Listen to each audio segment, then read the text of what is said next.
جنہوں نے پاک پیغمبر صلی اللہ علیہ وسلم کی ہجرت کے بعد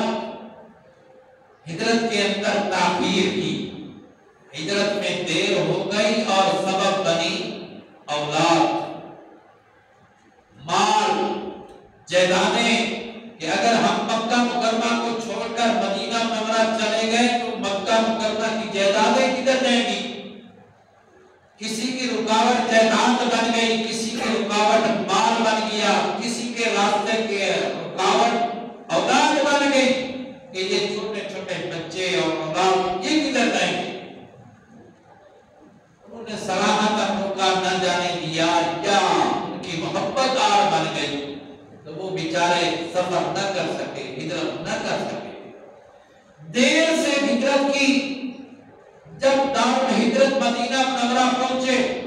تو آقا علیہ السلام کو دیکھتے ہیں کہ وہ تو بڑے بڑے منصب حاصل کر چکے ہیں، وہ تو دین میں بڑی ترقی کر چکے ہیں، بہت کچھ دین کا سیکھ چکے ہیں،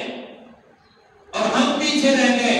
ان کو اپنے اولاد کو جائیدادوں پر غصہ آیا کہ ہماری رکاوٹ اولاد بنی، ہماری رکاوٹ جائیداد بنی، مال بنا، بڑا غصہ آیا اولاد اور جائیداد اور مال پر۔ تو اللہ کریم نے یہ آیات نازل فرمائے کہ ایمان والو ان من ازواجکم واولادکم عدوا لکم، اولاد اور بیویاں تمہارے لیے دشمن ہیں، ان سے بچ کر رہا کرو، اور جو کچھ ہو چکا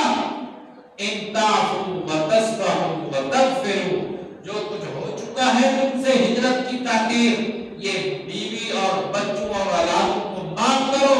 درگزر کرو، کوشش کرو تو اللہ بھی بخشنے والا ہو۔